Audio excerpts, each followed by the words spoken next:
Bismillahirrahmanirrahim. Alhamdulillahirabbil alamin. Allahumma salli wa sallim ala sayidina Muhammadin miftahi babi rahmatillah adada ma fi ilmillah salatan wa salaman daimain bidawami mulkillah wa ala alihi wa sahbihi. Allahumma salli ala sayidina Muhammadin salatan taftahu biha lana futuhal arifin wa tufaqihuna biha fid din wa ala alihi wa sahbihi. Assalamualaikum warahmatullahi wabarakatuh. Alhamdulillah bisa bertatap muka kembali ngaji sore. Ini ngaji sore, mudah-mudahan jadi ngaji sore yang bisa istiqomah selama-lamanya, amin. Bukan hanya di bulan suci Ramadan, tapi di bulan-bulan yang lain. Yang ngaji sore, enggak usah lama-lama, tapi insya Allah barokah, berkah. Pada sore hari ini saya ambil judul jangan pesimis. Kalau yang kemarin melepas beban, bagi yang belum menyaksikan episode melepas beban bisa dilihat di channel YouTube Habib Novel Al-Idrus.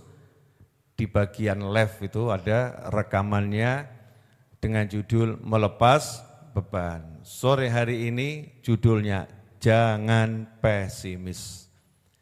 Pesimis itu bahasa Indonesianya apa?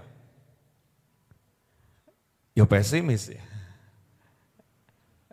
Satu kata yang diambil dari bahasa asing diadopsi jadi bahasa Indonesia. Kalau dijabarkan pesimis itu artinya berprasangka buruk. Ya, berprasangka buruk. Tidak mungkin bisa, susah untuk digapai. Wah, itu bukan kelas saya. Kalau saya enggak mungkin bisa mendapatkan itu. Nah, ini kalimat-kalimat orang yang pesimis. Pesimis ini muncul karena satu hal. Ya, muncul karena satu hal. Insya Allah akan saya jelaskan setelah iklan yang berikut ini. Ya, iklannya apa? Buat sahabatku dimanapun antum berada, jangan lupa yang belum punya buku Manusia Langit bisa beli buku Manusia Langit dengan kirim pesan di browser dengan mengetikkan wa.link/beli. Ya, itu pesannya. Yang kedua yang mau nanya nanti dari sekarang sudah bisa disiapkan pertanyaannya. Ketik di browser wa.link/tanya Habib. Ya, tanya Habib. Insya Allah nanti akan kita jawab yang beruntung untuk kebaca dan dijawab. Kadang kebaca tapi tidak sempat dijawab karena waktunya. Insya Allah akan saya jawab di lain waktu. Lanjutkan. Pesimis karena melihat ke depan dan melihat yang dimiliki, akhirnya jadinya enggak berani melanjutkan perjalanan. Jadinya enggak berani melanjutkan perjalanan. Saya mau kasih contoh. Antum mau pergi ke Jogja. Mau pergi ke Jogja. Punya motor. Ya, punya motor. Jam 5 sore dari Solo. Jam 7 malam harus sampai di Jogja. Baru jalan 10 menit bannya pecah atau bocor. Pertanyaannya, optimis sampai Jogja jam 7 atau pesimis? Ayo. Pesimis ya? Jalan 10 menit, ban pecah, nambalnya berapa lama, bla bla bla bla bla bla bla. Enggak mungkin jam 7 sampai di Jogja. Akhirnya tidak jadi melanjutkan perjalanan. Belum lagi ada teman-teman yang lain yang menyertai rasa enggak enak hati, rasa sumpek, rasa gelo, kecewa dan lain sebagainya. Betul begitu? Ya, satu contoh sederhana. Contoh yang berikutnya, mau yang paling gampang saja, yang nggak usah terlampau jauh ya, nggak usah terlampau jauh. Mau jadi anak sekolah ini, ranking 1 di kelas. Ya, mau jadi ranking 1 di kelas. Tapi nilai matematika selalu 5. Sementara ujian kurang 1 bulan lagi. Pertanyaannya, agak pesimis atau optimis? Jelas pesimis ya Pak. 5 terus kok mau jadi juara 1, waktu tinggal 1 bulan. Contoh berikutnya, 1 bulan lagi pemberangkatan haji. Pendaftaran haji sudah ditutup dan kamu enggak punya uang. Pol ya, bulan depan pemberangkatan haji, pendaftaran haji sudah ditutup dan kamu enggak punya uang. Terus ada teman bilang, yuk haji bareng sama saya yuk. Mumpung saya tahun ini haji, kamu haji bareng sama saya ya. Pertanyaannya, pesimis atau optimis? Ngajinya pakai nanya aja ya. Pesimis ya? Wow, tahun depan aja insya Allah itu pun ya kalau uangnya cukup, bla bla bla bla bla bla bla. Akhirnya bilang tidak bisa. Nah, pesimis ini timbul karena melihat yang dimiliki tidak cukup untuk mendapatkan yang diinginkan.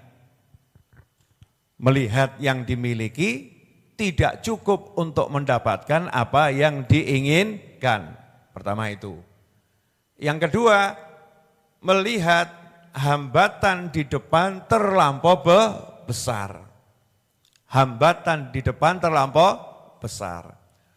2 hal inilah yang sering terjadi ketika orang punya pengen akhirnya undur diri. Punya keinginan akhirnya diurungkan. Karena melihat yang dimiliki enggak cukup untuk mendapatkan yang diinginkan dan hambatan di depan terlampau besar. Mau beli rumah, rata-rata rumah harganya 200 juta, sementara tabungannya hanya 5 juta. Yang dimiliki enggak cukup untuk mendapatkan yang diinginkan, sementara hambatan di depan terlampau besar. Ternyata syarat untuk beli rumah itu harus punya BPJS dan kawan-kawannya, sementara dia belum punya KTP. Pol-polan ya. Waduh loh di sini saya pernah ketemu KTP belum buat BP. Ya mungkin dari kebiasaannya gitu kan ya. Terus solusinya bagaimana nih obatnya nih, obat penyakit yang satu ini. Padahal ini kan wajar saja ya, wajar. Sebetulnya itu penyakit tauhid yang mengerikan. Penyakit tauhid yang mengerikan, penyakit hati yang membahayakan. Kenapa? Kebiasaan melangkah tidak bismillah, tapi melangkah dengan melihat kemampuannya, sementara dia enggak pernah punya kemampuan. Manusia itu kalau melangkah jangan lihat kemampuannya. Kalau lihat itu Allah Subhanahu wa ta'ala. Maksudnya bagaimana? Sadar diri, uang 5 juta. Betul ya? Saya enggak mampu, tapi lihat Allah. Allah maha mampu. Allah maha bisa. Jadi kata kuncinya cuma itu aja. Begitu diajak lihat diri dan buat lemah, langsung naikkan. Saya punya Allah. Contoh. Udah tadi yang paling ekstrim. Mau berangkat haji bulan depan. Pendaftaran sudah ditutup. Uang tidak punya. Kalau ada orang yang ngajak, jawaban kita apa? Insya Allah. Itu bahasa orang yang optimis. Insya Allah. Enggak masuk akal, sudah ditutup, bla bla bla bla. Jawabannya, enggak ada yang enggak masuk akal. Dan memang semua urusannya Allah serba tidak masuk akal. Kecuali akalnya orang-orang yang iman. Itu sifatnya min haitsu la yahtasib. Namanya juga surprise. Siapa tahu saya dapat kejutan dari Allah Subhanahu wa taala. Mulai kok ada yang ngajak berangkat haji ya. Pertanda baik ini. Langsung amalkan amalan langit. Sholatnya diperbaiki berjamaah. Qobliyah ba'diyah dijalankan. Minta doa sama orang tua. Zikir digaspolkan. Yang tadinya sholawat cuma satu jenis ditambah 5 jenis lagi nih. Hajat terlampau banyak. Allahumma doa terus. Ya doa terus. Kemudian mulai nanya sama biro-biro haji. Ada enggak ya pemberangkatan haji yang last minute masih bisa berangkat? Wah kalau di tempat saya enggak bisa, wah tempat saya enggak bisa, wah tempat saya enggak bisa. Muncul ada yang ngomong, di tempat kami masih ada 1 slot. Ya haji furoda, cuman harganya mahal. Berapa? 1M. Jazakumullah khairan. Lo misal aja ya. Kabar gembira, ada 1 slot, tinggal duit 1M. Berarti mulai difokuskan, Allahumma 1M mangkat gaji. Semangat. Bojone noleh, waras pagendeng gitu ya. Ini normal atau tidak ini suami saya. Terus dia maju. Kok subhanallah. Ada petugas haji yang tiba-tiba sakit. Ya, tiba-tiba sakit, tidak bisa berangkat haji. Lah kok dengar ini ada 1 yang lagi pengen berangkat haji, ditelepon. Kamu bisa enggak jadi guide? Oh insya Allah siap, ilmu menguasai. Ya walaupun gitu, menguasai. Paspor punya, wah ada. Siap berangkat bulan depan, oh siap. Biayanya berapa? Gratis, oh wah siap banget itu. Tidak ada yang enggak mungkin. Walaupun nanti wujudnya caranya Allah itu aneh gitu ya, enggak masuk akal. Habib kok bisa ngomong begini? Banyak orang yang cerita sama saya mengalami hal-hal yang enggak masuk akal. Belum lagi yang saya alami sendiri. Kalau saya ngomong yang saya alami, pasti ada oknum setan, ya, bukan setan yang udah kelas kakap, yang masih setan kecil-kecil itu, akan membisikkan ke oknum jamaah, itu kan Habib Novel, beda. Oh, saya ini dengar cerita dari orang banyak, bukan saya, orang lain pun mengalami hal yang serupa. Jadi pesimis itu timbul karena enggak lihat Allah. Enggak lihat Allah. Yang dilihat dirinya sendiri, berhenti di situ. Melihat diri sudah bagus, kelemahannya, kekurangannya ya. Tapi dilanjutkan, saya punya Allah. Seperti yang dilakukan Nabi Musa kemarin sudah saya ceritakan. Kalla inna ma'iya rabbi sayahdin. Seperti istrinya Nabi Ibrahim alaihissalam ditinggal di padang Sahara, enggak ada manusia di sana, ya panasnya luar biasa, enggak ada air, enggak ada kehidupan, sendiri dengan anak. Antum di Mekah ditinggalkan di hotel sendiri aja mikir kok. Bayangkan nih di Mekah ditinggalkan di tengah padang Sahara, enggak ada manusia di sana, bawa bayi usia 2 tahun yang udah tidak minum ASI dan air enggak ada kehidupan di situ. Istrinya Nabi Ibrahim optimis, santai saja. Lanjut suami, silahkan jalan ke Syam sana. Kalau bahasa kita, enggak usah pikirin kita insya Allah diurus sama Allah Ta'ala. Ini bahasa istri solihah beneran. Tapi ada istri yang modus. Kalimatnya sama, tapi niatnya lain. Udah pergi aja, enggak usah pikirkan saya. Paham enggak? Paham enggak? Katanya kurang paham yang belum nikah itu ya. Yang sudah nikah itu. Udah kamu pergi aja, enggak usah pikirkan saya. Enggak usah pikirkan saya. Udah enggak usah pikirkan saya. Mulai naik. Udah enggak usah pikirkan saya. Ini maksudnya bukan seperti istrinya Nabi Ibrahim lain. Kalau istri Nabi Ibrahim, enggak usah pikirkan saya. Tenangkan hatimu, Allah bersama kami. Allah bersama kita. Pasti Allah yang ngurus. Optimis. Air habis, bayi nangis. pol-polan kan, nggak ada siapa-siapa. Sofa Marwah jelas nggak ada air, lari Sofa Marwah, optimis. Makanya orang yang berkali-kali umroh, sa'i Sofa Marwah, kok masih pesimis? Nah, ini umrohnya masih belum paham berarti. Ya umrohnya belum paham. Sofa Marwah, optimis dapat air. Padahal nggak ada air, nggak masuk akal. Allah kasih air di mana? Yang paling nggak masuk akal, di kaki anaknya keluar dari bumi, nggak pakai ngebur, tapi nyembur. Pripun.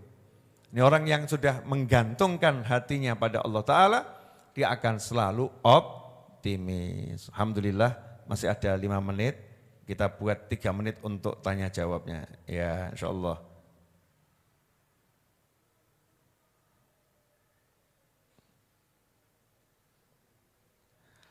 Assalamualaikum Habib, saya ingin bertanya, saya ini ada benjolan di leher, terkadang ada rasa cemas, terkadang juga bersyukur, diberi peringatan oleh Allah. Jadi saya ingat akan dosa-dosa saya dan insya Allah tahun ini saya akan berangkat haji. Gimana ya Habib seharusnya saya bersikap? Saya juga sudah berusaha berobat dengan herbal dan terapi lintah. Doakan saya agar cepat sembuh, amin. Dan saya bisa berangkat haji tahun ini, amin. Bersama anak saya, amin. Doakan saya juga, amin. Boleh saya jawab? Pelajaran yang kemarin. Ya, pelajaran yang kemarin itu. Jangan dipikir, lepaskan beban. Kalau dipikir nanti jadi penyakit, was-was. Ini jangan-jangan, ini jangan-jangan, ini jangan-jangan, ini jangan-jangan. Jangan dipikir tapi lakukan pengobatan. Setelah itu pasrahkan sama Allah Ta'ala, fokus sama yang lebih besar. Apa itu? Ya tadi mau haji, fokus aja ke situ. Tidak usah jauh-jauh benjolan, mohon maaf. Pernah selilitan. Selilitan itu bahasa Indonesianya apa? Ada satu makanan yang masuk di sela-sela gigi. Namanya selilitan ya. Itu kalau kita fokus ke situ, enak enggak hidup kita? Enggak enak. 1 hari enggak enak. Tapi kalau didiamkan saja, walaupun masih ada, hilang atau enggak hilang? Rasanya hilang. Fokus sama aktivitas yang lain. Dan mudah-mudahan satu pertanyaan tadi bisa mewakili yang lain ya. Yang lain yang masuk nanti saya baca dan insya Allah akan saya jawab pada kesempatan-kesempatan berikutnya. Jangan lupa ngaji sore bersama Naufal bin Muhammad Al-Idrus. Insya Allah jadi kegiatan yang bisa istiqomah. Saksikan dan simak terus setiap sore insya Allah khususnya selama bulan suci Ramadan dan mudah-mudahan bisa berlanjut selama-lamanya. Barokah manfaat dunia akhirah. Saya ambil closingnya, penutupnya, biar jelas. Jadi biar bisa optimis, tidak pesimis, jangan melihat kekurangan terus berhenti. Jangan lihat hambatan terus berhenti. Satu kata kunci, kalimatnya orang Jawa, Gusti Boten Sari. Allah itu maha hidup, Allah enggak tidur, punya Allah. Ya kalau punya Allah ya sudah, jalankan saja yang pengen kamu jalankan, nanti Allah yang akan kasih. Contoh lagi maghrib ini. Ya, contoh pendek. Masih ingat kisahnya Nabi Ibrahim alaihissalam. Ketika Nabi Ibrahim dibakar sama Namrud. Ya, itu kata alias kodok. Ya, kata alias kodok itu datang jaraknya jauh. Enggak mungkin deket-deket sama api, karena burung yang terbang 1,5 kilo terpanggang hidup-hidup. Apalagi manusianya, maka Nabi Ibrahim kan dilempar pakai menjanik, alat lontar, kata jauh, bawa air di mulutnya. Saat ditanya, mau ngapain kamu? Madamkan apinya Namrud yang bakar Nabi Ibrahim. Pertanyaan saya, kira-kira apinya ini manfaat gak itu ya? Apinya mungkin gak manfaat, mau nyampe ke api aja tidak. Tapi semangat optimisnya itu loh, itu bermanfaat. Optimisnya kata ini dengan izin Allah, Allah kemudian mewahyukan, ya narukuni bardaw wa salaman ala Ibrahim. Coba kamu jadi katanya, kan juga kaget. Wah, gak mati ya. Tapi kok Nabi Ibrahim urip, hidup. Mungkin kamu ada bangga, itu mungkin salah satu berkat doaku itu ya. Semangatku. Paham ya? Jadi ketika kita optimis, enggak pesimis, walaupun enggak masuk akal yang kita lakukan ini, kita melakukannya karena punya Allah Subhanahu wa ta'ala. Nanti Allah yang akan bereskan. Hakadha wal afu minkum. Semoga berkah dan manfaat. Jazakumullah khairan. Jangan lupa terus bersama saya di channel YouTube Habib Novel Al-Aidrus. InsyaAllah jadi channel yang berkah dan manfaat. Ashhadu an la ilaha illallah. Astaghfirullah. Nas'alukal jannata wa na'udhu bika minan nar. Allahumma innaka afuun tuhibbul afwa fa'fu anna. Allahumma innaka afuun tuhibbul afwa fa'fu anna. Allahumma innaka afuun tuhibbul afwa fa'fu anna ya karim.